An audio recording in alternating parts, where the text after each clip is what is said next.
25.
Ujú.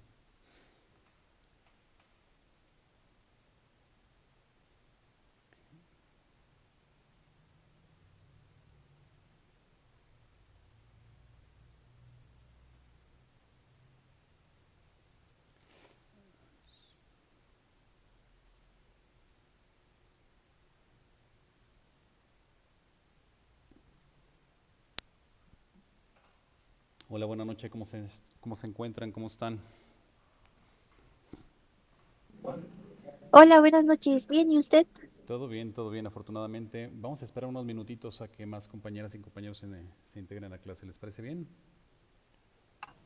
Sí, profe, buenas noches. Sí, está bien. Excelente, excelente.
Bien, pues vamos a arrancar. Si ya algunos de los alumnos se van incorporando en la clase, pues adelante. No sé por qué no se han estado incorporando. ¿Están integrados a algún chat, ustedes, Nancy y Isabel, de este grupo en específico? No, de hecho, las otras dos maestras que nos mandan, digamos que aviso el día y el enlace Ujú. por correo.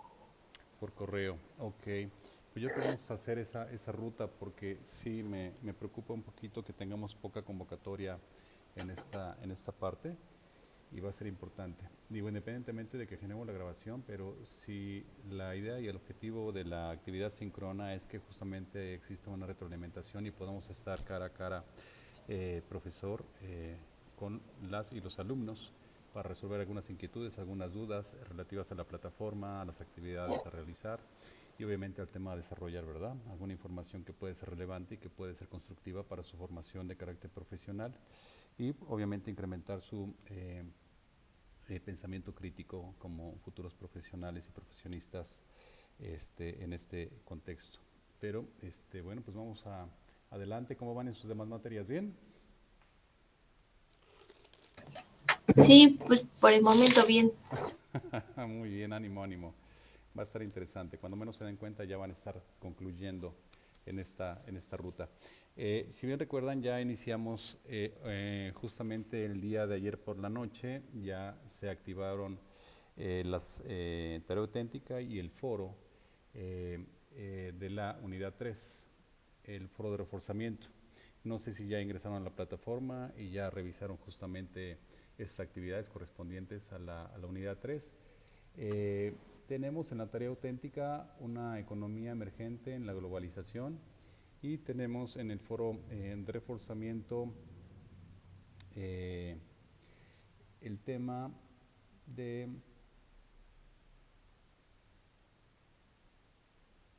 decisiones sexenales e impactos actuales, reflexión de la economía mexicana.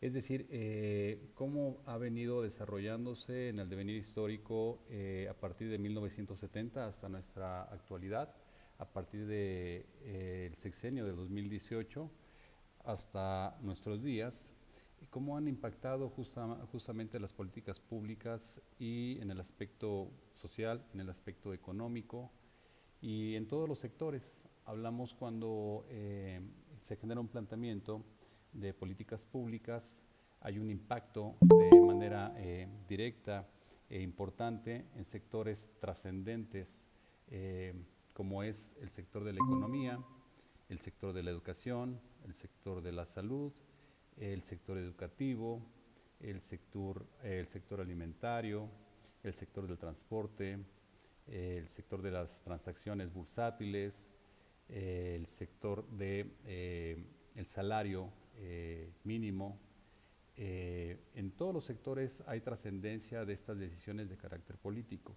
Como ustedes saben, existen conglomerados o agrupaciones políticas que participan y contienden por ver quién se lleva la titularidad del Ejecutivo, es decir, la presidencia.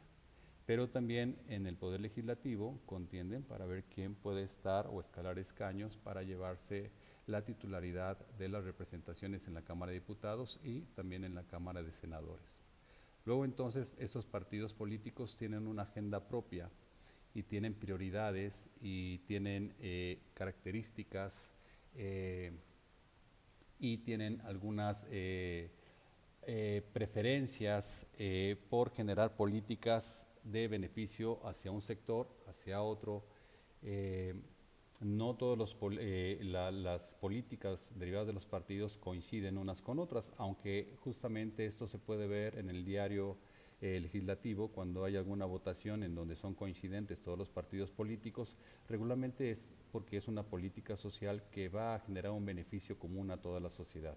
Pero inclusive en el momento actual que estamos viviendo, aun cuando sean políticas públicas que perfilan o que exponen un beneficio generalizado para la ciudadanía, para la población, no se tiene una unanimidad en la cuestión de la votación.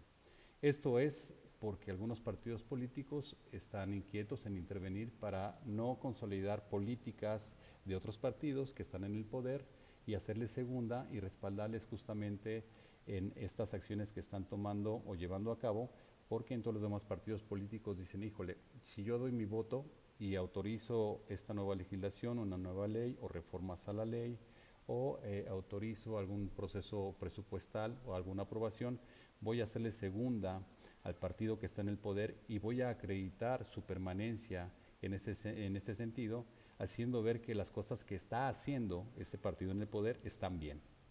Por ello es que hemos llegado a un momento de reflexión en donde decimos que el bien común tiene que estar sobre todas las cosas. Y esa es parte justamente del objeto y de la función del Estado mismo, que es justamente integrar un proceso de carácter organizativo a través del cual puedan generarse políticas públicas y trabajar en beneficio colectivo o a favor del bien común. Esta es una premisa importantísima. Sin embargo, a través de los años y de la historia y enfocándonos prácticamente al desarrollo de nuestra unidad, de nuestro módulo 3, es cómo han venido desarrollándose justamente estas políticas públicas a partir de 1970 hasta la fecha. Y obviamente han estado diferentes partidos en el poder, han estado privilegiándose diferentes políticas a lo largo de este tiempo. Ustedes son muy jóvenes y seguramente no tendrán a lo mejor en el radar cómo han venido interviniendo algunos ejes presidenciales desde 1970, o probablemente sí, pero lo cierto es que, por ejemplo, en 1970 estuvo gobernando el PRI, el Partido Revolucionario Institucional, y como presidente tuvimos a Luis Echeverría Álvarez. Aquí con Luis Echeverría Álvarez, cuando fue presidente, él tuvo un enfoque en la política pública de expansionismo del gasto público y el nacionalismo económico. Realizó algunas acciones interesantes como el nacionalismo de la industria eléctrica y algunos otros aspectos en donde él defendió de manera importante la soberanía de México frente al país vecino, a los Estados Unidos de Norteamérica, pero también implicó un gasto público importantísimo, de tal manera que él quería generar una redistribución de la riqueza en ese momento, pero no había todas las condiciones adecuadas para este efecto. Él quería desarrollar a su vez la infraestructura del país, pero no había un auge de carácter económico que lo permitiera en su momento. Por eso es que crecimos a un ritmo que no es nada despreciable, del 5.7% aproximadamente, pero ¿qué creen? Tuvimos una inflación justamente en ese sexenio del 70 al 76 más o menos promedio, cercana al 20-22%.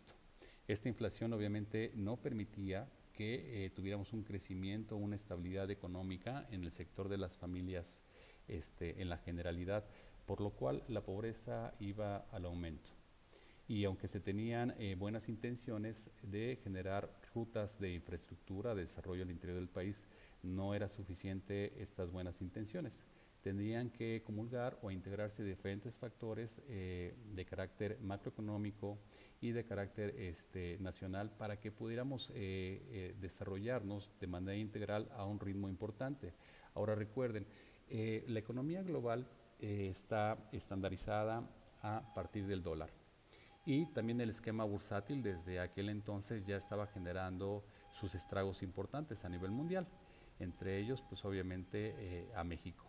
Recordemos que después de la Segunda Guerra Mundial, 38 al 45, 39 básicamente en forma específica a 1945, cuando se gana la Guerra Mundial por parte de los países aliados y entre ellos Estados Unidos, se enfatiza la doctrina Monroe a través de la cual se privilegia justamente el control de las economías globales.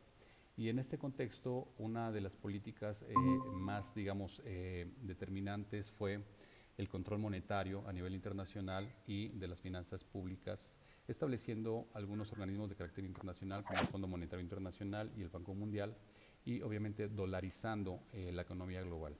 Esto implicaba que México, obviamente en su proceso de lucha histórica, después de la independencia, de la revolución, y estar en una situación que apenas estaba evolucionando para generar una estabilidad después de la Segunda Guerra Mundial.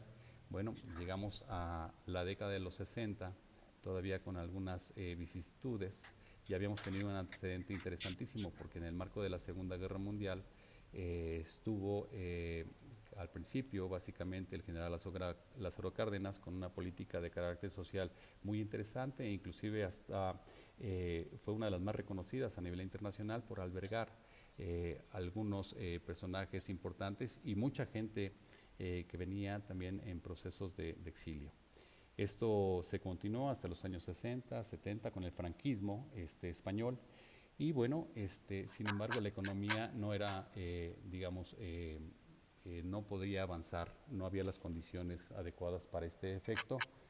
Y pueden cerrar su micrófono, por favor. ¿Quién anda por ahí? Edgar. Y en ese contexto, ya lo cerraron, gracias. Y en ese contexto era importante también considerar que llegado la década de los 70, pues aun cuando había estas intenciones, pues no se podía consumar nada más con la voluntad de generar inversión en la infraestructura y poder generar un desarrollo en estos términos. Posteriormente tuvimos de 1976 a 1982 a José López Portillo, que también fue un presidente del Partido Revolucionario Institucional, y básicamente él se enfocó a incrementar los estándares de la economía nacional a través de ¿qué? De la producción del petróleo. López Portillo apostó muchísimo a la producción petrolera del país, y bueno, considerando que estaba en auge los yacimientos y además la integración a la OPEP, en ese momento era el organismo más importante a nivel mundial y a través del cual se estandarizaban los precios de este insumo para todo el mundo, y era una situación muy importante a nivel mundial, generadora de economías nacionales, y bueno, dependíamos en ese momento específicamente de la producción del petróleo. Nos fue muy bien, crecimos de manera importante. Quiero comentarles que tuvimos un crecimiento más o menos regular, estable, del 8% en un primer momento. Hubo una reducción del desempleo del 50%, pero esto se debió justamente a las exportaciones petroleras. México estuvo exportando petróleo, pero, ojo, nunca nos ocupamos en este momento, en los años 80, de invertir en la refinación, es decir, de darle un valor agregado a este insumo tan importante como es el petróleo. Mientras las economías de primer mundo, pues obviamente importaban el petróleo para refinarlo y darle un valor agregado muy, muy importante. Luego entonces México nada más vendía el petróleo crudo, tal cual, pero no generaba ese valor adecuado, agregado a través de la refinación. Y bueno, estamos a la expectativa nada más de la venta del petróleo. Sin embargo, ¿qué creen? Pues se cayó justamente la producción petrolera porque hubo un abasto excesivo, se descubrieron nuevos yacimientos a nivel mundial, y entonces la producción creció y la demanda se quedó corta. Luego entonces, cuando esto sucede, como una regla natural de la economía, es que obviamente los precios del petróleo se vienen hacia abajo. Y esa característica de, confiarnos en el espectro económico de procesos externos que no dependen justamente de la dinámica nacional, pues nos llevan a un desastre de carácter financiero. Y es ahí donde hay una imagen interesante, si la buscan ustedes en redes sociales, verán a José López Portillo como presidente en su momento, en un video en donde dice que defenderá al peso como un perro. Sin embargo, no lo pudo defender, la economía cayó y entramos en una crisis extraordinaria en 1982. Fue difícil, pregunten a sus papás, a sus abuelos, cómo vivieron justamente este proceso de crisis en el 82, y fue bastante desafortunado. Mucha gente perdió sus empleos, mucha gente dejó de pagar sus créditos, mucha gente pues estuvo más que al día, complicadísima, mucha gente quemó todos sus ahorros que tenía hasta el momento, y bueno, esta situación a partir de 1970, escuchen bien lo que les voy a comentar, Ha sido un andar sostenido desde esa década en donde hemos entrado en una ruta de situaciones complicadas y complicadas y complicadas y complicadas. No podemos generar ahorro las familias mexicanas, es muy complicado. El salario mínimo se detuvo durísimo. Hasta 2018 se había, digamos, estancado y había tenido una depreciación del 400%. Imagínense nada más. Llegamos al 2018 con una depreciación del salario mínimo del 400%. Es algo brutal que en ningún país se había visto. Bueno, entonces en el 82 tuvimos esta gran crisis, una crisis económica extraordinaria, desafortunada por supuesto, en donde un presidente y sus políticas públicas le apostaron todo a la exportación del petróleo. Luego, después de 1982, entró en el poder Miguel de la Madrid Hurtado, también del Partido Revolucionario Institucional, y bueno, él generó una estructura o una reestructuración macroeconómica en el país, tratando de suavizar, de medianamente hacer menos grave justamente esta situación de la inflación. Y bueno, acudió básicamente a situaciones como el endeudamiento, como abrir los portafolios del Fondo Monetario Internacional, del Banco Mundial para endeudarnos y suavizar justamente esta crisis, que no es un secreto a voces, ni mucho menos. Es una ruta que exploran todos los gobernadores de los países, todos los gobernantes, cuando están en situaciones de complicación económica, acuden a los organismos financieros internacionales para solicitar préstamos o líneas de crédito y de esta manera tratar de disminuir o de paliar justamente los embates o las repercusiones de la afectación económica que están viviendo. Y bueno, trató de realizar algunas reformas integrales, estructurales, a algunos organismos de carácter público, porque en ese momento el Estado era un Estado muy grueso, muy amplio en el sector público, en donde había muchas empresas de carácter estatal, paraestatal, para decirlo correctamente, y estas empresas de carácter paraestatal, digamos que a su parecer no tenían mecanismos de administración eficientes y eficaces y generaban un gasto público desorbitante. Y entonces empezó a hacer algunos ajustes de tal manera que pudiéramos hacerlas mucho más operativas y más eficientes sin tener un gasto o un costo tan alto en el mantenimiento y operación de estas instituciones. Bien, pues la inflación básicamente con Miguel de la Madrid se colocó en el 15% aproximadamente y hubo una reducción importantísima en la inversión extranjera. Cuando hay una reducción importante en la inversión extranjera, eso nos pega en cuestión de carácter económica a todos los países, absolutamente a todos. El marcaje que se genera a través de la inversión pública extranjera es un marcaje que nos da digamos, elementos o estándares de seguridad, de certeza, de inversión, de que las cosas están bien en el país, de que hay niveles de consumo adecuados, pero también hay poder adquisitivo.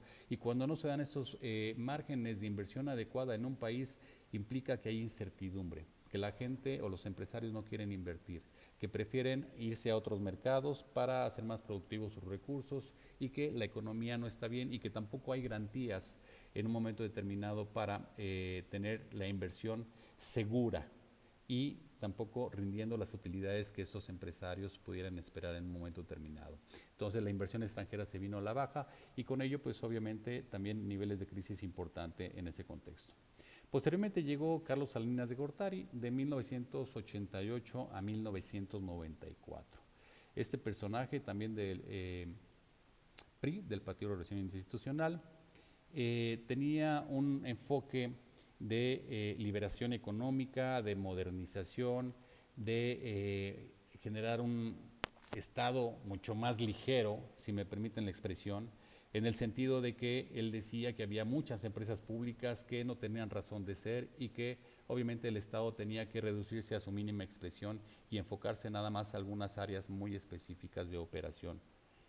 Entonces, pues empezó a desmantelar justamente el Estado mexicano en la cuestión de sus instituciones y de sus empresas, porque algunas empresas también tienen una desviación de carácter institucional, es decir, que cumplen un fin o un objeto de carácter social, de carácter público. Y en ese contexto es donde entra lo delicado del asunto, porque entonces empieza a liberar estas industrias de carácter paraestatal que son propiedad de la nación y empieza a ponerlas en venta al mejor postor. Desde ese momento, bueno, entra en una ruta desmesurada, en una venta de cientos de empresas de carácter público que, de acuerdo a su política pública, era lo idóneo para quitarse todo el peso de este gasto público y poder enfocarse justamente a cuestiones de percepción de ingresos a través de los impuestos y invertir en cuestiones de desarrollo de infraestructura. Bueno, pues creo que dentro de lo más notable que hizo dentro de su administración fue la autopista del Sol, que va a Acapulco, ¿no? Pero fuera de ahí, pues realmente invertir en infraestructura, pues no me da una pauta, digamos, clara en este contexto. Él sí tuvo injerencia, empujó, proyectó a la economía mexicana y de tal suerte que se logró conciliar y concertar un proceso que ya venía trabajando su antecesor Miguel de la Madrid Hurtado. Y él perfiló y perfeccionó y hizo que justamente se cristalizara el Tratado de Libre Comercio con América del Norte. Entonces, en su administración es donde se firma el acuerdo. Yo en aquel entonces estaba como estudiante del CCH Sur, del Colegio de Ciencias y Humanidades, y recuerdo que se armaban unos debates padrísimos con nuestro profesor de Ciencia Política sobre quién estaba de acuerdo con el Tratado de Libre Comercio y quién no. Y bueno, muchos decían que no estaban de acuerdo porque esto iba a implicar una injerencia económica del país vecino y nos iban a dejar básicamente a la deriva en el sentido de las importaciones y nosotros teníamos que tomar todas sus exportaciones con ciertos privilegios para el vecino país en detrimento de nuestra economía, lo cual en efecto sucedió así en un primer momento y después se fueron equilibrando las cosas en los años posteriores. Pero ¿qué creen? Fue algo desastroso porque en esta economía, al cierre del sexenio de este personaje, el presidente Carlos Salinas de Gortari, pues el peso se devaluó frente al dólar, estaba en 12 pesos con 50 centavos y se fue hasta 25 pesos con 50 centavos. En aquel momento Carlos Salinas de Gortari decidió también quitarle 3 ceros a la moneda, porque estábamos en miles de pesos. Entonces, cada dólar llegaba a costar 3,000 pesos. Le quitó estos 3 ceros y entonces eran 3-1. Cada dólar ya costaba 3 pesos, no 3,000 pesos. Imagínense, el nivel de brutalidad en la diferencia económica que teníamos frente al vecino país era enorme, enorme. Y bueno, justamente de esta ruta de los 3 pesos se incrementó a los 2.50 y luego llegó hasta los 25 pesos con 50 centavos, lo que fue un caos absolutamente. Yo recuerdo mucho esa etapa porque les quiero participar que yo en aquel momento, en las vacaciones del CCH justamente, iba a trabajar a un tianguis que era Compras Bazar Sur. Y después, cuando terminé el periodo vacacional, me contrataron para ir a trabajar a Pericuapa. Era uno de los tianguis que eran más visitados en su momento, un bazar, y estaba vendiendo calzado. Y bueno, tuve el privilegio de que me fuera muy bien en la venta de calzado, de tal suerte que después de un año logré ahorrar una cantidad que me permitió invertir en este mismo escenario, en este mismo tipo de proyecto de venta de calzado. Y le pregunté a mi papá, oye, ¿no te gustaría asociarte conmigo para poner un puesto de calzado en Pericuapa? Fíjate que las ventas son muy buenas, ya sé cuáles son los modelos que se venden, los gustos de la gente, entonces podríamos explorar, ir a León, Guanajuato, verificar en algunas fábricas, en algunas tiendas, de precios minoristas, y si es viable, pues hacemos una prueba y rentamos un espacio durante unos meses y si funciona, pues vamos adelante. Y me dijo, está bien, como tú decidas, si lo crees conveniente, lo hacemos. Mi papá confió en mí, él invirtió la mitad, yo la mitad, es decir, todo lo que tenía yo ahorrado durante ese tiempo que trabajé. Y nos dimos a la tarea de ir un sábado, bien recuerdo, a León, Guanajuato. Íbamos en su coche, en un Celebrity que tenía él. Y bueno, llegamos, exploramos las principales calles. Yo nunca había ido a León a comprar calzado. En algún momento pasamos, cuando yo tenía una edad por ahí de los 10 años, pero no me acordaba cómo estaba contextualizada la ciudad, por supuesto. Y bueno, preguntando llegamos a las principales zonas o avenidas donde vendían calzado, donde había algunos tianguis de calzado minorista al público. Y entonces vi algunos modelos que me conectaron y dije, sí, hay que llevar 6 pares de estos, porque hay que comprar la corrida completa de calzado, del 5 al 8, por ejemplo, o del 5 al 9, en un color o en otro color, en un tipo de piel, en otro color de piel. Y bueno, nos llevamos el coche completamente saturado.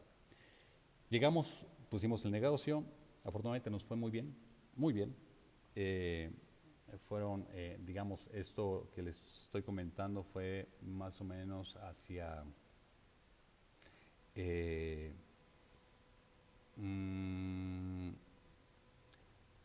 antes de, ya prácticamente hacia los 91, en el año 91, y bueno, hacia el 94, pues fue una situación desoladora, complicadísima.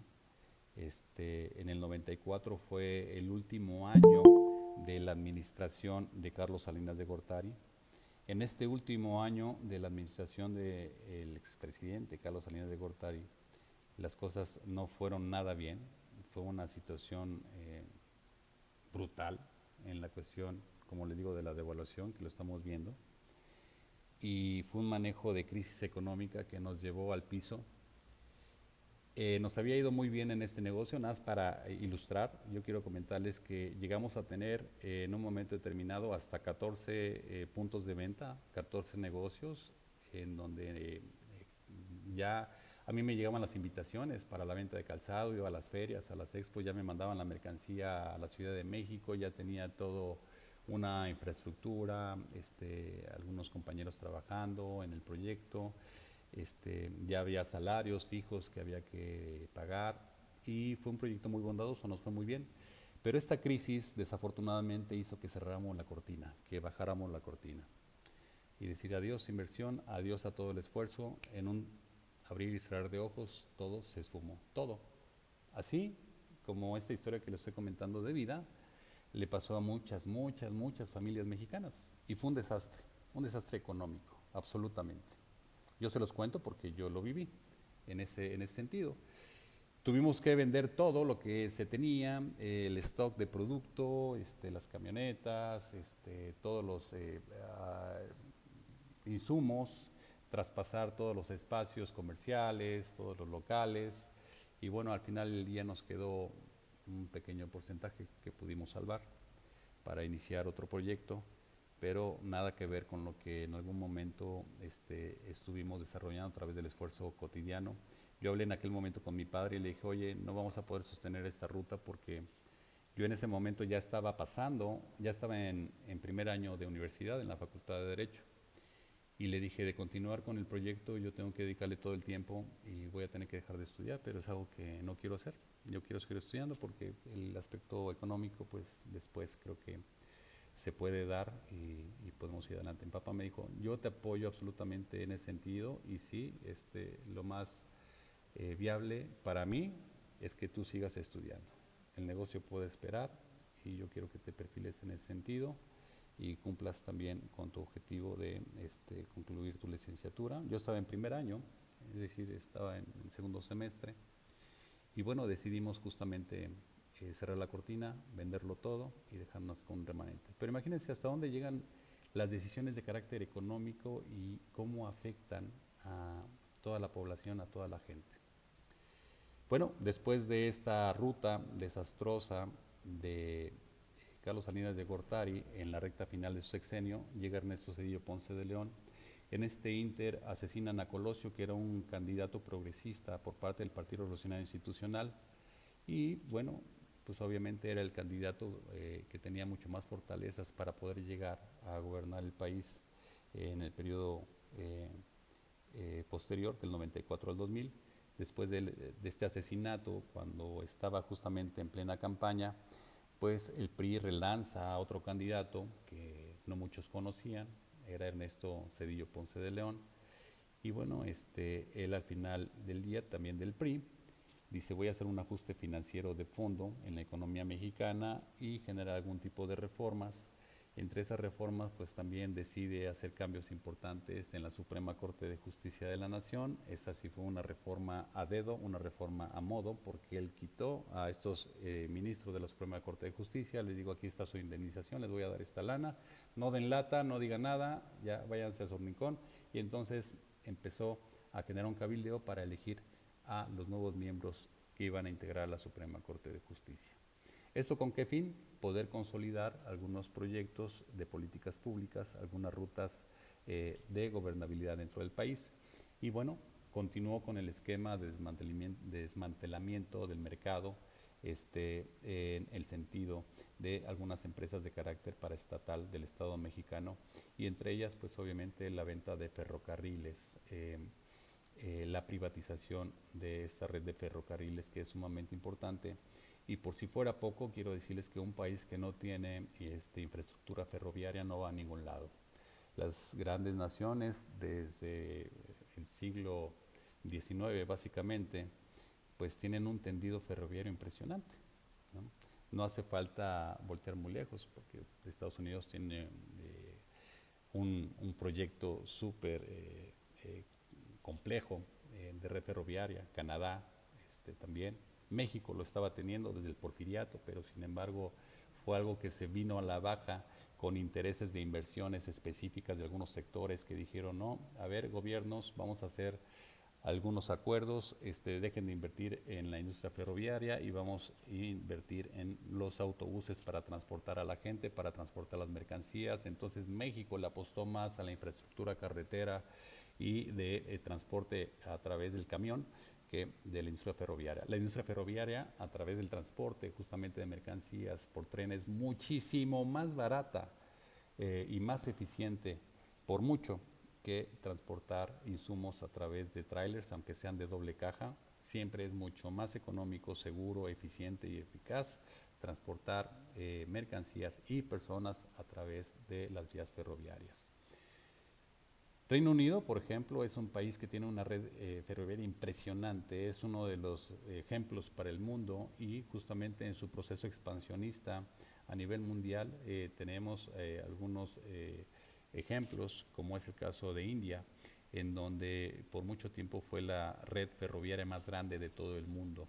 Y bueno, como ustedes saben, India fue un país que estuvo bajo la administración, bajo la operación, bajo la coordinación de Reino Unido. Y el Commonwealth también, como muchos otros países, que tiene digamos, la batuta, tiene la coordinación, tiene de alguna manera la procuración, el respaldo, la protección, el manejo de las economías de más de 32 territorios a nivel mundial, ¿no? Entre ellos algunos países, por supuesto, que están integrados, como es el caso de Canadá, por mencionar alguno, pero que generó una potencia económica impresionante. ¿A costa de qué? Pues obviamente de colonizar algunos espacios, de explotar pues algunos otros territorios en su riqueza, sobre todo de minerales en un primer momento, generar una explotación también en petróleo, generar una explotación también en producción alimentaria, en desarrollo de muchos sectores. Luego entonces la industria ferroviaria, con eso sello Ponce de León, se vino a la baja en el sentido de que dijo, voy a privatizar justamente las empresas del Estado mexicano de ferrocarriles, y aquí está. Continuamos con ese proceso. Recordemos también un capítulo muy desafortunado en la historia de México con la cuestión del FOBAPROA. El FOBAPROA fue autorizado justamente en la administración de Ernesto Cedillo Ponce de León como presidente, en donde la banca mexicana en ese momento pues ya estaba privatizada justamente desde el presidente Carlos Salinas de Gortari, y bueno, este proceso de privatización de los bancos llegó a un momento explosivo cuando dijeron, ya no podemos más, estamos en una crisis, estamos en bancarrota, pero era la responsabilidad de los privados, de la gente que estaba operando los bancos, de los empresarios que habían comprado los bancos que eran en algún momento del Estado mexicano, que con la privatización decidieron comprarlos, y que por los malos manejos, por las situaciones que correspondían justamente a ellos como una empresa específica, decide el presidente Zedillo Ponce de León que esta deuda que se generó por parte de los bancos pase a ser una deuda de carácter pública.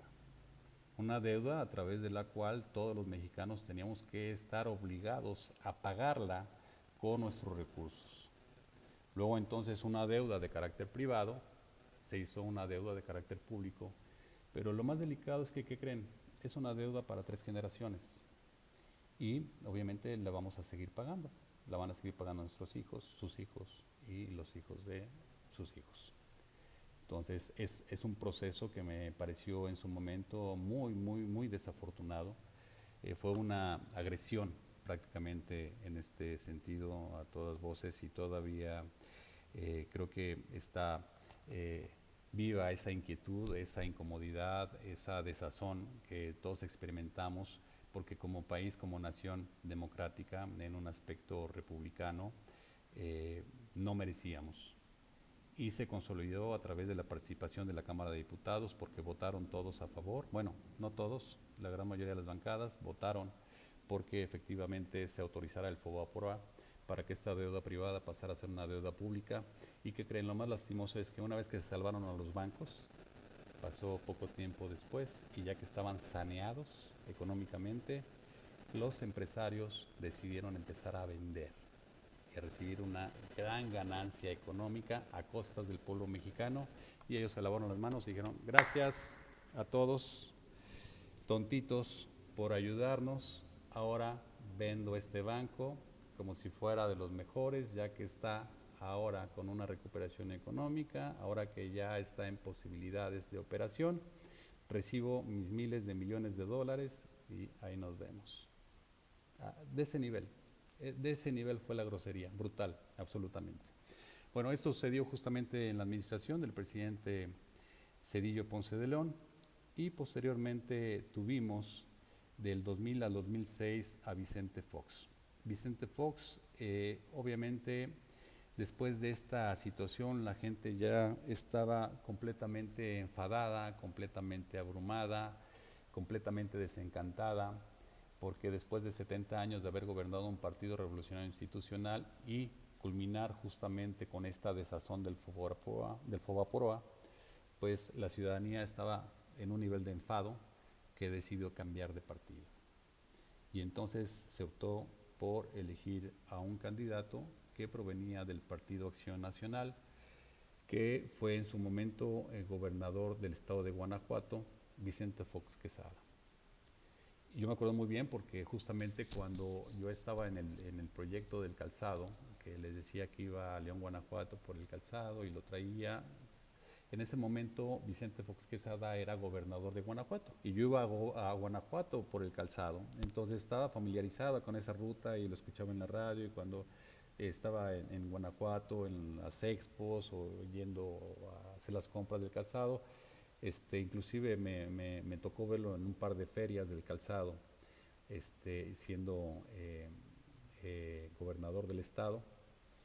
Y él llegó como una cuestión de alternancia en ese momento. Por el enfado de la gente, ya estaban hostigados, decidieron votar por él en el año 2000. Representaba en su momento una bandera de cambio, por supuesto, una bandera fresca, algo innovador, algo diferente. La gente se identificaba con él por su forma de expresarse, por su forma de ser, un poco más auténtica en su momento, si así le podemos llamar. Pero este encanto duró poco tiempo y bueno, desafortunadamente la inseguridad vino a la alta, el dejo en el manejo de la seguridad a nivel de los carteles de la droga a nivel nacional fue un desastre. Ahí es donde, a mi parecer muy particular, empezó un crecimiento desorbitante por parte del mercadeo de droga a nivel nacional. Crecieron muchísimo los cárteles de la droga, creció muchísima la impunidad justamente de estos cárteles de la droga. Desafortunadamente las empresas no recibían, él fue empresario de Coca-Cola, venía antes de ser gobernador de un alto nivel de un nivel ejecutivo de Coca-Cola.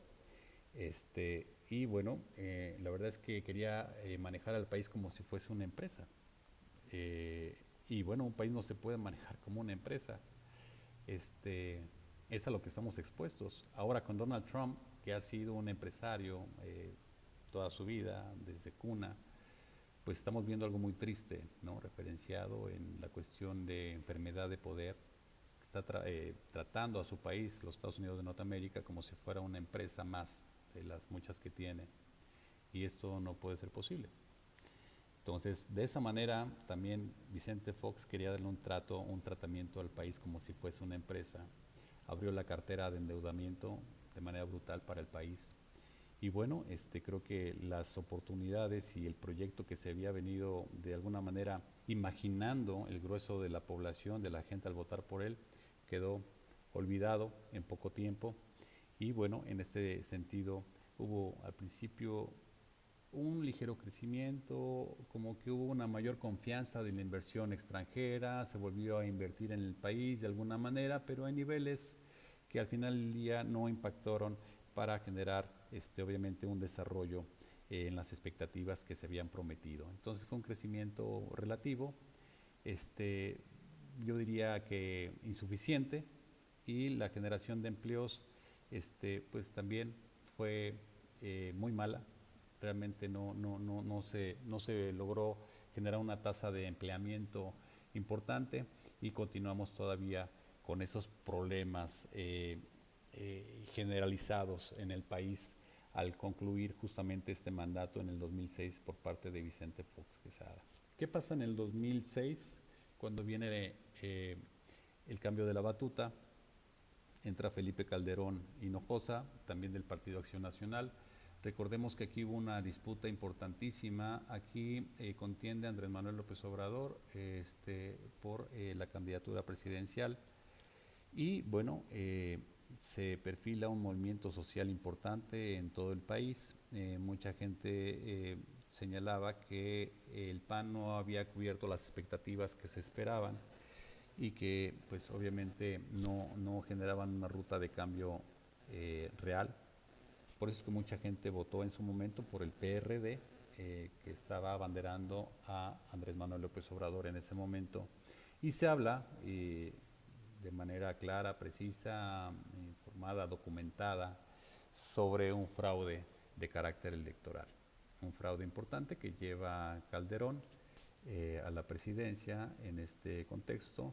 Ustedes determinarán a través de sus razonamientos, de su investigación, de su análisis, justamente este antecedente histórico y la reflexión correspondiente, pero le dan el acierto, le dan esta posibilidad a las autoridades del Instituto Nacional Electoral en su momento y el Tribunal Federal Electoral del beneficio a Calderón después de hacer un supuesto conteo y ganar por una diferencia ínfima, pequeñísima, pequeñísima.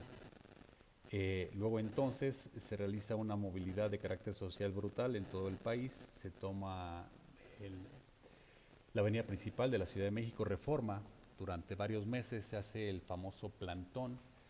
Y bueno, es una llamada de atención, es una inquietud, una inconformidad por parte de la sociedad mexicana que se sintió defraudada por las instituciones electorales en su momento porque no se respetó su voto, aun con todas las pruebas que se presentaron en su momento.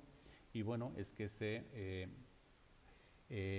autodetermina o denomina como el presidente legítimo en su momento a través de su movimiento, y se hace una connotación, una asignación de un nombre sobrepuesto como presidente espurio para Calderón Hinojosa, derivado de este suceso importante en la historia de México en el 2006. Sucede que, bueno, se confirma la victoria de Calderón, aunque los procesos fueron completamente turbios. Nunca se dio claridad, se dio certeza, prefirieron siempre ir a la sazón de quemar las boletas electorales, una aberración completamente fuera de lugar, anacrónica. Si en un momento determinado no hay nada que esconder, pues creo que lo más saludable habría sido hacer un reconteo voto por voto de toda la votación, aunque se llevara su tiempo definido, pero no tomaron una decisión de cerrar el capítulo con justamente la quema de todas estas boletas. Bueno, así la historia de México, sin nuestros antecedentes que también son muy importantes, generar una dinámica reflexiva para tratar de entender la lucha del poder por el poder a costa de todo. Bien, aquí estamos entonces en este proceso del 2006 al 2012 con el Partido Acción Nacional y bueno, Calderón continúa con algunas reformas de carácter energético, él venía de ser secretario de la Secretaría de Energía, de la CENER, él entendía el tema, ya entonces inmediatamente cuando aborda la presidencia dice lo primero que voy a hacer es generar una reforma para Pemex para empezar el desmantelamiento y la privatización. Y también del sector eléctrico, recordemos que con Calderón a la cabeza del gobierno federal se desarticula,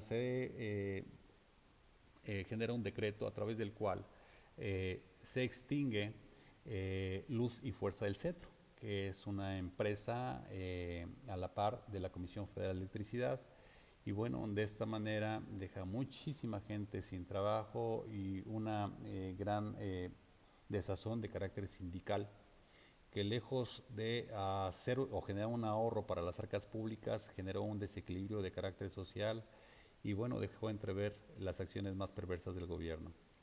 Después de esto, Calderón declara una guerra al narcotráfico de manera abierta y frontal, sin una estrategia definida, clara, contextualizada, y empieza a abrir muchos frentes de batalla en toda la República Mexicana, y sin un análisis adecuado de cómo estaban las estructuras del crimen organizado en ese sentido, y que al perfilar justamente la captura de las cabezas de los principales carteles del narcotráfico, se olvida de generar una acción de carácter gubernamental que permita consolidar el estatus del Estado mexicano en supremacía con justamente estos cárteles de la droga.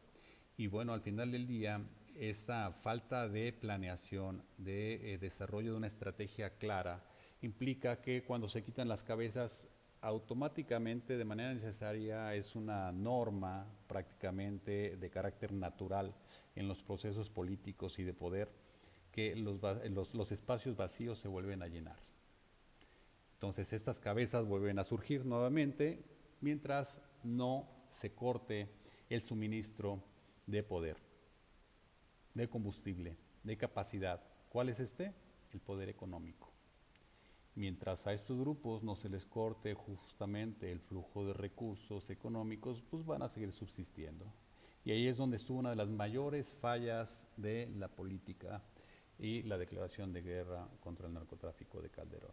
Lo único que sucedió es que se generaron muchas muertes y desafortunadamente no se pudo desarticular todo este proceso. Bien, aunado a ello, en la administración de Calderón, la venta de petróleo rompió récord de una manera fabulosa, como nunca antes en la historia de México. Y bueno, en este sentido, déjenme decirle que llegamos a la fabulosa cantidad de acceso a recursos por nada más la venta de petróleo, a más de 240,000 millones de dólares en este sexenio. 240,000 millones de pesos, no, de dólares, una cantidad ridícula, una cantidad abrumadora que era como para invertirla en infraestructura en el país si hubiéramos hecho miles, bueno, no miles de cosas, pero muchas cosas. Y díganme ustedes algo que recuerden de la inversión en infraestructura en la administración de Calderón. Yo no me acuerdo, sinceramente. Bueno, estos 240,000 millones de dólares se pulverizaron.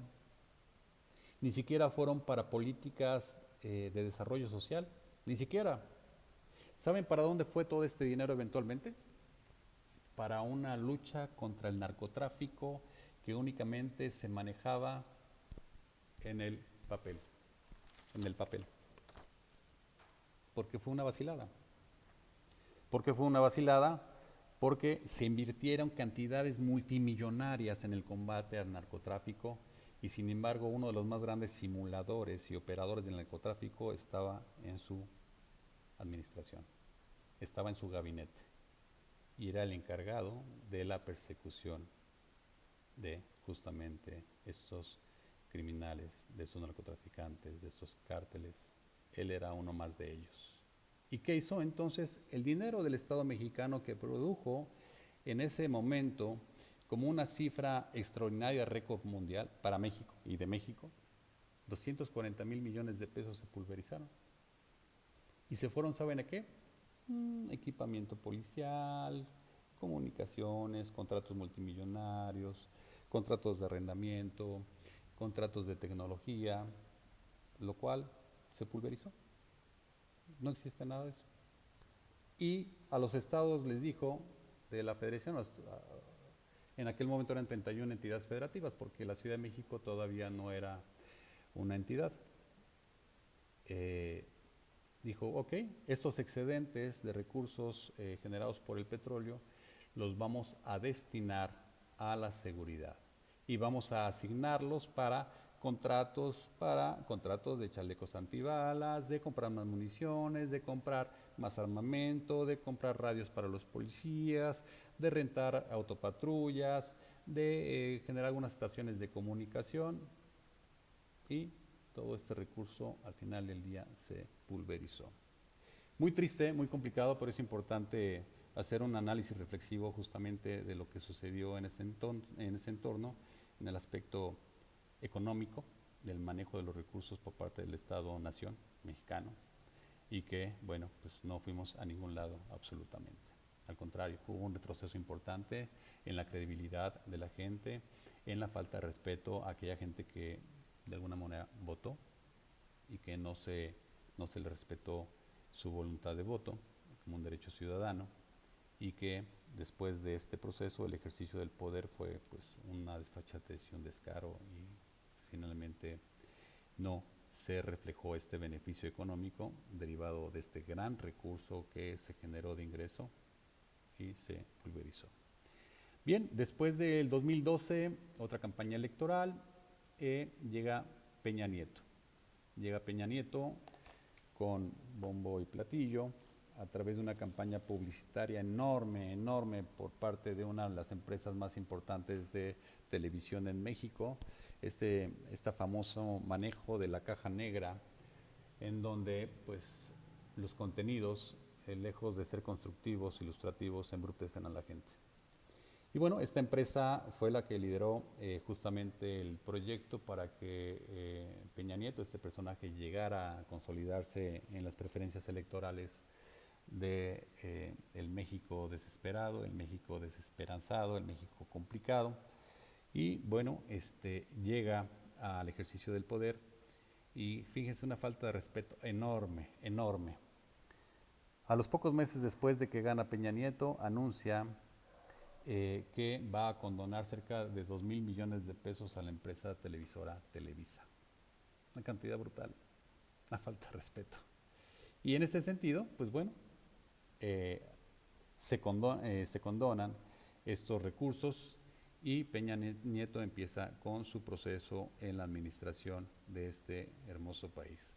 Lleva a cabo algunas reformas estructurales, nada más y nada menos que en el sector energético.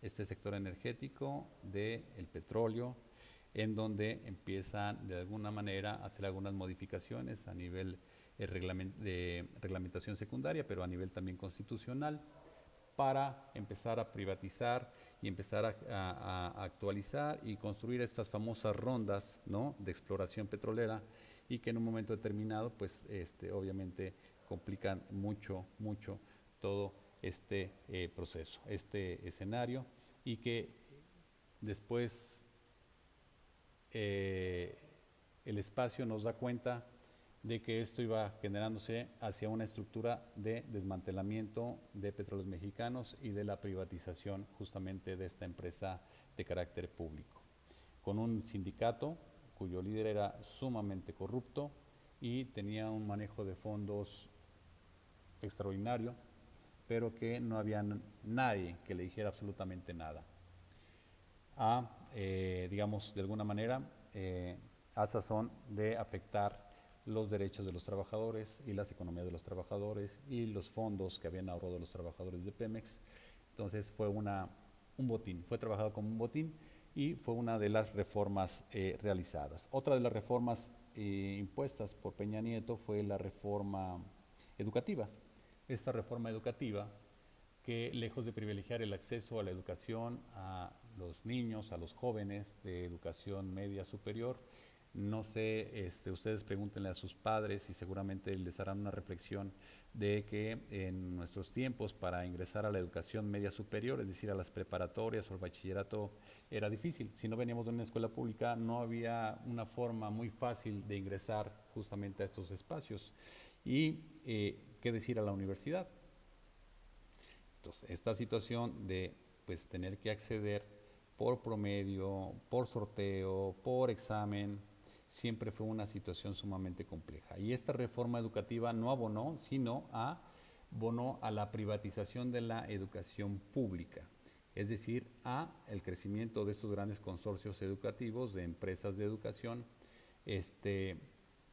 quién pudiera pagar un bachillerato, quién pudiera pagar una universidad, podía tener acceso a ellas, porque los espacios eran sumamente reducidos en las universidades públicas y este proceso, a través de un crecimiento piramidal de la población, en lugar de abrirse más espacios para que todas las jóvenes y los jóvenes pudieran incorporarse a un proyecto de carácter formativo, pues no, prácticamente muchos de estos jóvenes los perdimos en este proceso, siendo que teníamos, digamos, un proceso de esperanza desde el año 2000 por la cantidad de jóvenes que teníamos en el crecimiento poblacional, pero desafortunadamente al no haberles dado esa oportunidad en su momento a esta gran o a este grueso de la población, pues los perdimos en el sentido del desarrollo académico, del desarrollo profesional y bueno, prefieren optar por la privatización de la educación en esta administración de Peña Nieto del 2012 al 2018.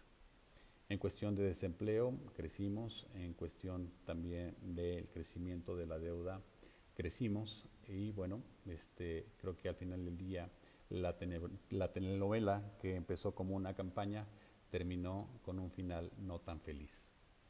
Este final no tan feliz llevó a que la gente cambiara de opinión, de decisión y votara por una alternativa que pudiera representar alguna posibilidad de cambio real para, primero, los bolsillos, para el bienestar de la gente y, bueno, uno de los grandes enojos que se venían acarreando también era el sector salud. Cuando la gente en la administración de Peña Nieto iba al sector salud, o iba al IMSS, o iba al ISSSTE, pues no encontraban medicinas, no había citas, no había una atención adecuada.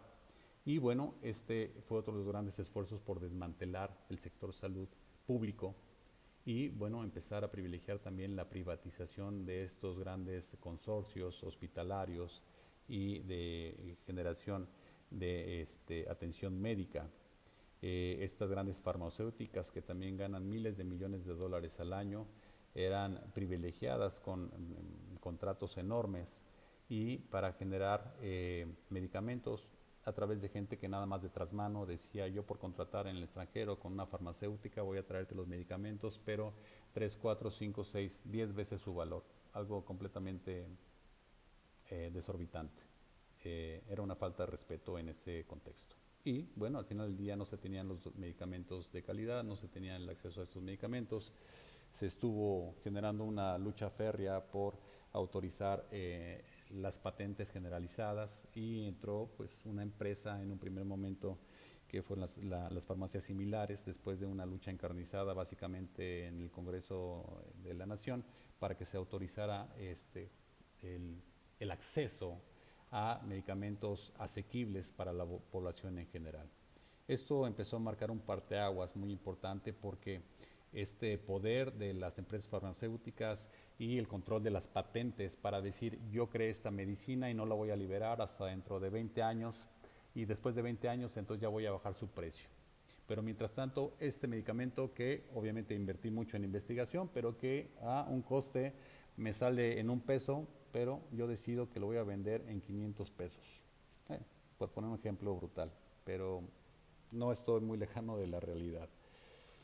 Eh, este enojo, estas diferencias importantes marcaron una definición para que la gente votara en el 2018 por un movimiento que surgió pocos años antes, prácticamente 6 años antes, cuando Peña Nieto ganó la elección, este movimiento de Regeneración Nacional, Morena, que no era un partido político en un primer momento y después se consolidó como un partido político. Bueno, fue quien llevó a la presidencia a Andrés Manuel López Obrador con las elecciones, las preferencias electorales en un rango importante de preferencia que en ese momento, 2018, ya era irrefutable por parte de los organismos electorales poder generar una dinámica de estela de humo o que pudieran decir no fue válida o se va a repetir o hubo irregularidades. Esta, votación abrumadora ya no dejó ningún punto digamos, de duda que justamente Andrés Manuel López Obrador, después de dos oportunidades de haber querido llegar a la presidencia, o 2 participaciones, o 2 contiendas, en la tercera ganó en el 2018. A partir de 2018 se genera una reconvención en toda la administración pública, en la mayoría de las instituciones, se empieza a recuperar espacio perdido para que el Estado empiece a engrosarse nuevamente en la cuestión de las estructuras, pero no de las estructuras digamos, en lo general, sino estructuras del Estado que se perfilaran, que priorizaran un contexto de la recuperación de la soberanía. Esta soberanía que perdimos durante muchas décadas fue privilegiada para entonces engrosarla en el sentido primero de inversión, de estructura operativa, aún con un proceso que se le llamó una política de austeridad republicana, en donde pues obviamente los salarios de los funcionarios públicos se ajustaron hacia la baja y al final del día ya no se generaron prebendas ni privilegios dentro del gobierno. Ya la cuestión de los guardaespaldas, las cuestiones de oficinas lujosas, las cuestiones de transporte en avión de primera clase, las contrataciones de hoteles de gran turismo, se acabaron. Muchas cuestiones de grupos de asesores, directores A, B, C, directores adjuntos, se acabaron en un primer momento porque eran espacios de privilegios nada más para el poder. Y bueno, empezó a desgranarse y a reducirse justamente la estructura. ¿En qué espacios empezó a generarse una mayor inversión o una mayor atención? En espacios de infraestructura. Para recuperar ¿qué? La soberanía alimentaria, sí, la soberanía en las fronteras norte y sur, sí, con la cuestión de los puertos, se generaron políticas públicas de ajuste, ya los puertos y las costas a través de los procesos aduaneros no iban a ser manejados por civiles, sino ya por la Marina, por otro contexto, porque había muchos problemas de transacciones no rendidas, no informadas, y estos flujos de recursos pues ya no estaban llegando al Estado, sino que estaban quedando en manos de unos cuantos o de grupos que generaban corrupción momento a momento. Se recuperaba la soberanía alimentaria a través de la generación de canales de riego en todo el país, se recuperaba de alguna manera la soberanía en educación a través de la apertura de espacios académicos, espacios públicos para más jóvenes en educación media superior y superior. Para mí esta universidad, Rosario Castellanos, es un sueño hecho realidad porque nunca me hubiese imaginado que se hubiese creado una institución de tal envergadura y ahora justamente de carácter nacional, porque pues realmente había sido una lucha de muchos, muchos años, un sueño a través del cual se convierte una posibilidad en realidad, ¿no? Dar justamente este esquema precioso de la formación de nuestros jóvenes y poderlos cobijar y poderles dar un espacio de proyección y de crecimiento profesional que obviamente ustedes en el futuro o ahora, aunque algunos son jóvenes y otros no tan jóvenes, pero que eventualmente van a construir o seguir construyendo esta gran nación. Entonces creo que esa parte de la formación académica es bien importante y es uno de los rubros en donde la mayoría de los países invierte muchísimo dinero, pero nada más voltando al vecino país que es los Estados Unidos de Norteamérica, estudiar una carrera es prácticamente imposible por la cantidad de recursos que se requieren. Las familias dejan su patrimonio de toda la vida por mandar a sus hijos a una universidad, se endeudan no solamente para una generación, sino para la siguiente. Lo mismo pasa con muchas cosas, con la salud, por ejemplo. En la salud dejan el patrimonio atravesado por una hospitalización de alguna persona en 15 días, en un mes, en un tratamiento, y bueno, porque han privilegiado al vecino país una estructura privatizadora de elementos importantísimos para la población, como es la educación, como es la salud, que son elementos de primerísimo nivel de atención para el bienestar general. Luego entonces en México empieza a proyectarse, a estructurarse, a reestructurarse, a darle mucho más fortaleza a las instituciones educativas, a las instituciones de salud, a las instituciones que apoyan el agro mexicano, para hacerlo mucho más fuerte, mucho más potente y pueda generar también niveles de competencia internacional importante. La defensa del maíz, del grano también, como un grano originario, como un alimento originario que tiene historia, y bueno, decimos no a los transgénicos y en ese sentido pues también a algunos productos químicos que son implementados para fertilizar la tierra, pero que afectan y que se transmiten a los seres humanos a través del consumo justamente de los mismos, situación que se dio por ejemplo con la empresa Monsanto de origen brasileña en un primer momento y después con flujo de otros países. Esta empresa Monsanto, bueno, empleaba fertilizantes que tenían una carga química impresionante y bueno, afectaba de manera importante la salud. Eso no lo permitió México en sus políticas públicas de atención a la salud y de soberanía alimentaria. Se invirtió de manera mucho más eficiente y eficaz en medios de transporte. Les pido autorización para que me permitan tomar un par de fotos al panel de la computadora. ¿No tienen inconveniente? ¿Me autorizan? Sí, adelante. Gracias. Y Adelante. gracias. Es nada más para dejar el testimonio que nos piden dentro de la ruta de los informes académicos de la universidad.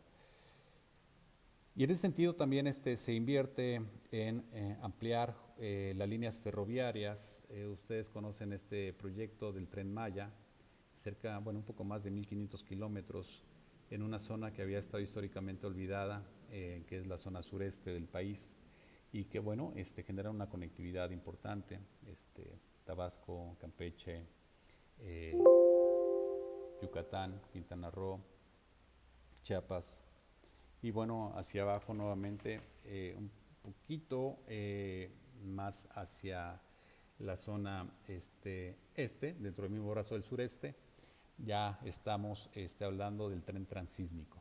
El tren transísmico que conecta el Golfo de México con el Pacífico y hace una interconexión que seguramente no nos imaginamos hasta que ya estaba proyectándose, y lo cual fue muy satisfactorio porque esta zona o esta franja geográfica que había estado históricamente olvidada se le da pues un planteamiento de infraestructura muy importante. Primero para en cuestión del Tren Maya, para el transporte de pasajeros, pero también con una reconvención para el transporte de carga, y esto va a permitir eventualmente eficientar los procesos económicos de los diferentes estados de la República que les mencioné. Y el transísmico va a generar una ruta también muy importante de conectividad por un primer momento, pero también de corredores industriales y de desarrollo económico que van a permitir justamente tener una economía mucho más dinámica y van a necesitar implementarse políticas públicas que agilicen el comercio, que generan una distribución rápida a través de mecanismos y de procesos que están muy en boga ahora de carácter logístico, por ejemplo, pero que también van a requerir grandes capacidades de gente profesional para estar en toda esa franja del transísmico, porque va a venir inversión justamente de todos los polos de inversión del mundo. Y en ese sentido se van a generar espacios de oportunidad para muchas y muchos jóvenes y egresados justamente de diferentes áreas de especialidad en las universidades. Aquí creo que hay un espacio de oportunidad muy importante como polo de profesionalización. Y bueno, otros contextos puede ser también la extracción responsable del petróleo, y este petróleo no nada más dejarlo en la extracción, como lo vimos con la administración de López Portillo, ¿verdad? Sino que ya en la política energética del gobierno de Manuel López Obrador se trabaja con una visión transformadora para darle valor agregado en la transformación del crudo eh, a otro tipo de componentes de insumos como gasolina, como diésel, como aceites, como fluidos que son necesarios para diferentes industrias, y esto implica obviamente la construcción de una refinería importante y la adquisición de otra, inclusive en suelo norteamericano, que fue Deer Park, que fue una refinería que logró récords de producción importantes en los primeros años de la adquisición, y que bueno, generó un parteaguas justamente en esta puesta en escena, porque mucha gente venía acostumbrada con la información o la infodemia de decir que Pemex era prácticamente un conjunto de fierros viejos que se requerían vender porque iba a ser más útil siendo vendida y generando impuestos que produciendo petróleo o cualquier otro elemento. Entonces, que era una situación de meter o echar dinero bueno al malo, pero que viendo ya los resultados después de ciertos años, empezamos apenas a ver si efectivamente estas políticas públicas fueron funcionales, fueron eficaces, fueron eficientes y hasta dónde. Lo que implica que vamos a tener de nueva cuenta recuperar una soberanía energética para poder en un momento determinado primero suministrar al mercado nacional, que es muy importante. ¿Ustedes saben cuándo hay desventaja en una guerra o en un conflicto bélico o en una situación de control económico? Cuando los países no tienen una soberanía, un control sobre sus recursos naturales, sobre la producción de su alimento, sobre sus productos energéticos, sobre sus mecanismos de transporte y de comunicación. Ahí es donde hay un riesgo enorme. México lo que está haciendo es recuperar esta soberanía en estos rubros que son sumamente importantes. Y por eso yo los invito a que con los contenidos que tenemos en este módulo hagamos una reflexión profunda, y todos los materiales que hay en el módulo también y materiales adicionales que ustedes puedan revisar.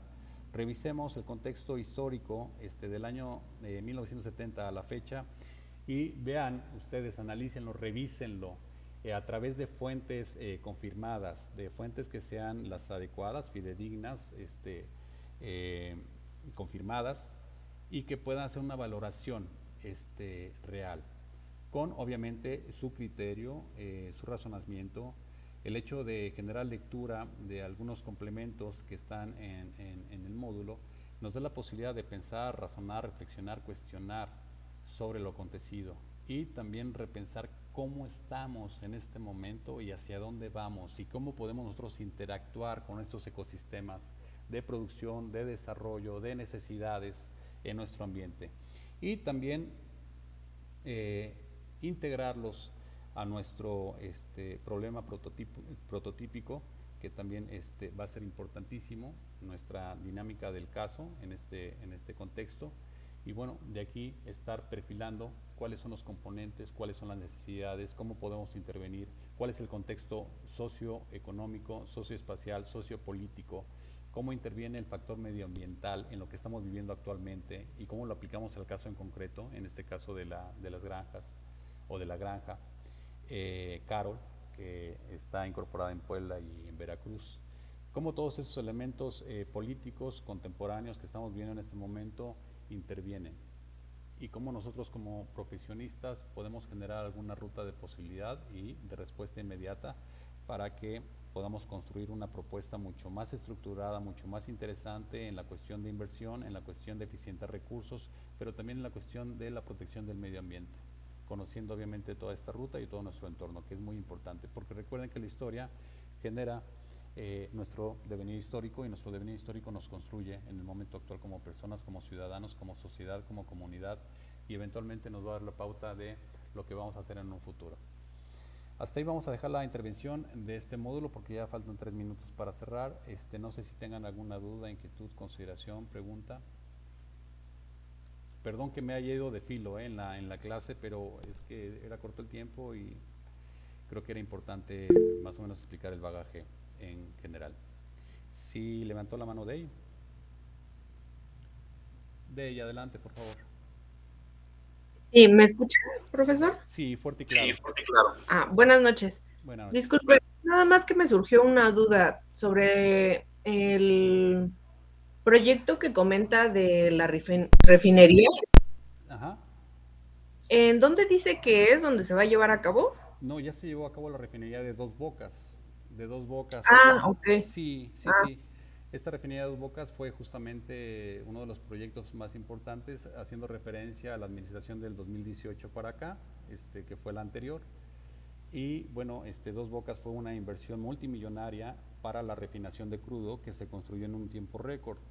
Inclusive a nivel mundial, en los países que se hacen decir desarrollados, no ha habido una construcción en este tiempo con las características de Dos Bocas.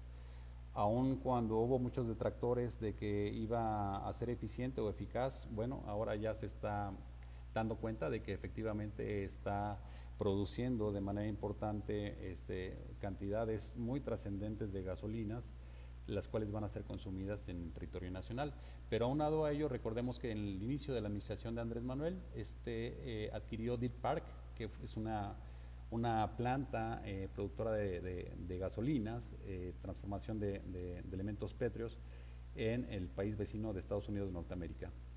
Como íbamos avanzando en este proceso, Estados Unidos era el país que compraba empresas en México y ahora resulta que el Estado mexicano compró empresas en Estados Unidos, lo cual fue una consolidación interesante en este sentido, pero bueno, estamos viendo cómo está operando esta ruta y lo importante también es de que ustedes puedan hacer una reflexión profunda de cómo estamos y a dónde vamos y a dónde queremos ir y a dónde queremos llegar, porque ustedes también tienen obviamente derechos políticos, espacios y pueden ser completamente aspirantes a un espacio público, a ser legisladores, a ser senadores, diputados, a operar, a trabajar en la administración pública, si no es que ya trabajan, a ser generadores de digamos, procesos, pensamiento responsable, a articular políticas públicas a través de organizaciones civiles no gubernamentales o a través de cualquier trinchera en ese sentido. Por ello es que siempre la reflexión es importante. Edgar, adelante, por favor. Ok, bueno, buenas noches. No es lo que habló, pero igual yo sé que tenemos muy poco tiempo, tal vez para la próxima intervención que tenga. A mí me gustaría saber sobre lo que pasó con la televisión, con la comunicación. Esos famosos canales análogos que iban a ser intervenidos, se iba a proporcionar para lo que era para la comunidad, servicio ya sea de estudio, wifi gratis, etcétera, etcétera. ¿Qué pasó con esos canales? ¿Dónde se quedaron? Sí, Pero es igual, yo sé que es un poco extenso, pero igual. te propongo una cosa, porque tengo la otra clase ya iniciando a Sí, ya las sé. 8:30. ¿Te parece si me recuerdas en la siguiente clase y lo dejamos perfilado? Porque también es un tema importante. Hay datos duros y hay datos que son bien interesantes y muy reveladores, ¿no? En este contexto. Y que si quieren lo revisamos con calmita, nos damos un espacio de algunos minutos en la siguiente clase y lo Perfecto. comentamos. ¿Te parece bien, Edgar? Muchas gracias. No. No, gracias a ti. Excelente. Muchas gracias, profesor. Cuídense Gracias. mucho, pasen bonita noche. Un favor enorme, antes de que se vayan, por favor, me regalan su nombre aquí escrito en los comentarios para el pase de lista. Ok. Y ya conforme lo vayan integrando, pueden ir saliendo de la sesión, por favor. Su nombre completo. por favor. Javier, gusto en Profe. saludarte. Y ahí estamos pendientes. Bien, sus tareas, sus ejercicios muy bien, ¿eh? Van muy bien, muy bien. Estoy sorprendido gratamente de cómo van avanzando en las tareas auténticas y en los foros, ¿eh? Sigamos así. Profe, Gracias. Gracias. Buenas noches, hasta luego. Que tengan Hasta buena luego. noche. Buenas noches, que estén bien. profe, si no le Buenas quito noches. tiempo, una pregunta. Sí, Nancy. ¿Las clases se quedan grabadas y nos las manda? Sí, ya por fin las estoy grabando, y voy a subirlas seguramente al foro de planeación, Ah, al- ok, gracias. ujú, para que la puedan checar, la grabación, ¿sí? Gracias. Cuídense mucho, que estén muy bien, estamos pendientes y a la Gracias. comunicación. Buenas Pasen noches. bonita noche.